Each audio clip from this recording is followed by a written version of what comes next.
Alors, cette petite capsule va servir à montrer comment faire la migration de vos sources qui étaient auparavant dans Word dans Writer.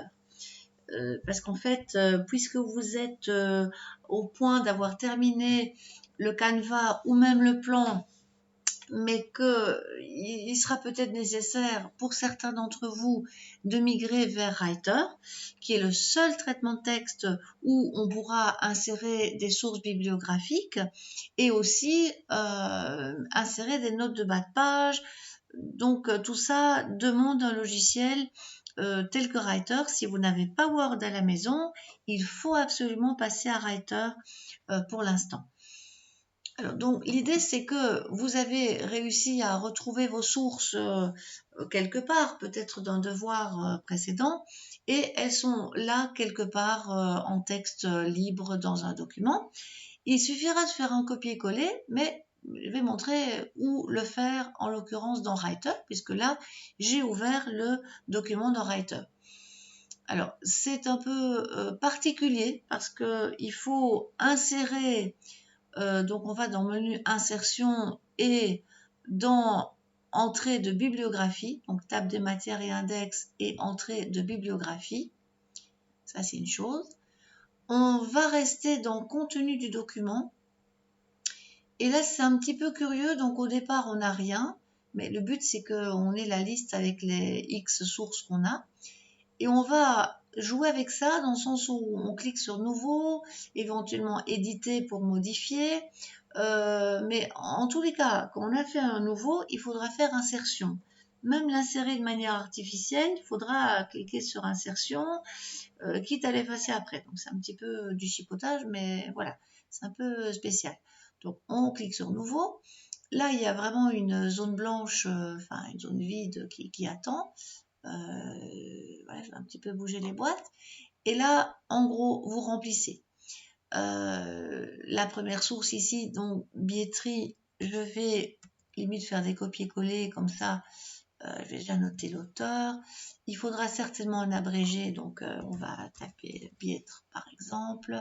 Et chacun des éléments, on va les transposer rapidement avec des copier-coller. En l'occurrence ici, le bien-être au travail, les apports d'une étude, fais bien attention de ne pas faire de fautes. Donc ça, c'est probablement le titre de l'article. Donc je pense à quand même dire que c'est un article. Il faudra choisir les possibilités. Et cliquer sur titre, on colle, on met... Là, c'est un peu à vous de voir avec votre promoteur ou M. Van Odrich, quels sont les champs à éventuellement remplir. On va faire son possible de trouver les bons champs. Ce n'est pas l'essentiel, il faut surtout le nom, l'auteur, l'année, la maison d'édition, etc. C'est l'essentiel. Donc voilà, j'essaye d'avancer, au moins pour celui-ci. J'ai copié-collé soigneusement tous les éléments, sauf l'URL, ça c'est très important évidemment. Donc voilà, je la mets dans URL, ok, et la boîte de dialogue est bien rentrée. Là apparemment je me suis trompée, c'était un article.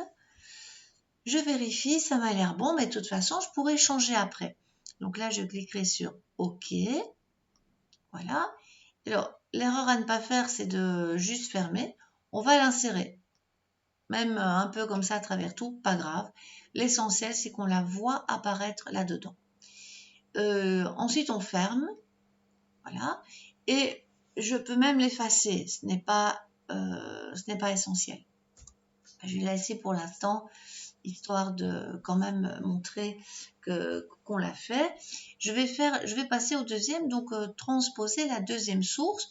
Je retourne dans insertion, je vais aller dans table des matières, entrée de bibliographie, ok. Donc ici on va cliquer sur nouveau, ok, retransposer la deuxième source qui est aussi on dirait un article. Alors, article ou document web, enfin, c'est pas trop important. Je choisis article ici pour faire correctement. Je tape un abrégé qui m'arrange. Calonne, Christine, je crois. Je vais laisser ça avec comme ceci. 2018. Je colle.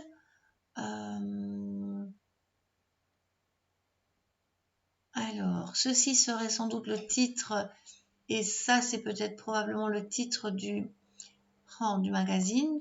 Tout ça est un peu, chaque fois, à vérifier. On ne sait pas très bien si on a bien rédigé ou pas. Est-ce qu'on pourrait laisser ça comme ça? Ça pourra se modifier si besoin. Voilà. Donc là, je le mets dans l'URL. OK. Et OK. Là, puisqu'elles sont citées toutes les deux, voilà, elles sont dedans, je les ai insérées. Je vais également faire insertion pour tout de même marquer le coup pour être sûr qu'elles restent dans la liste. Parce que curieusement, la base de données bibliographique ne fonctionne pas très bien.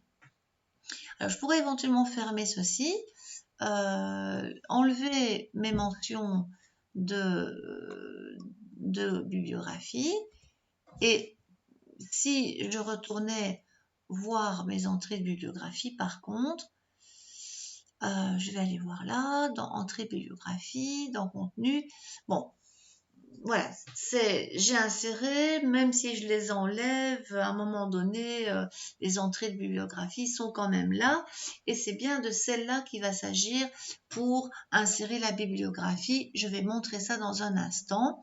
Donc, je vais faire vraiment comme si j'insérais une citation à l'entrée de bibliographie Bietri. Donc là, je me mets à l'endroit où je vais faire mon insertion. Je ne vais pas faire l'insérer directement, je vais aller dans notes de bas de page et dans directement notes de bas de page. Là, je vais jouer le jeu. Je suis en note de bas de page et je vais faire l'appel de l'entrée de la bibliographie. Voilà. Comme je choisis contenu du document, je fais l'appel à Biètre, je clique sur insertion et c'est bon. Et là, je ferme. Je suis à un autre endroit où je dis, voilà, je cite encore quelque chose. Cette fois-ci, c'est l'autre entrée que je veux appeler. Je fais insertion. J'appelle mon entrée de bibliographie existante, évidemment. Et je vais aller appeler l'autre qui est Calne. Et je fais insertion. Donc là, normalement, ah oui, là j'étais un peu distraite. Ce n'est pas juste parce que je ne veux pas le faire dans le texte. Je vais également faire insertion, note de bas de page, note de bas de page. Ça arrive en deuxième lieu. Je refais insertion, table des matières et entrée de bibliographie et je choisis Calne que j'insère. Voilà, ça c'est un peu correct. Je veux encore un exemple pour montrer. Donc là, supposons que j'ai mon texte de rédaction, tac, tac, tac, et j'ai encore envie de faire un appel à Biètre. Donc, qu'est-ce que je fais? Donc, ceci est censé être fermé. Je fais de nouveau insertion, note de bas de page, ça c'est une autre page. Bon là, il faudra régler les numéros de notes. Ça, à mon avis, il y a moyen de changer pour que ça soit renumérote à chaque page. On en reparlera. Mais ici, je suis concentrée sur mes entrées de bibliographie. Donc là, entrée de bibliographie, je choisis Biètre que j'insère et je ferme. Et là, on se dit, oui, mais bon, c'est bien joli, mais j'ai peut-être fait une erreur dans l'écriture de Biètre. Donc, je vais à n'importe quel endroit où je suis je vais éditer mon entrée de bibliographie. Donc là, voilà, on est revenu sur la boîte de dialogue ou Biètre, il faut peut-être aller faire un changement. Donc, dire, ah, je m'étais trompée sur l'année, ce n'est pas 2015 par exemple, mais 2018. Je vais cliquer sur OK. Je vais cliquer sur appliquer. parce qu'il faut qu'ils comprennent que toutes les entrées doivent être modifiées et il signale que le document contient déjà cette entrée, mais avec des données différentes. Voulez-vous adapter? Je clique sur oui, voilà. Et là, normalement, si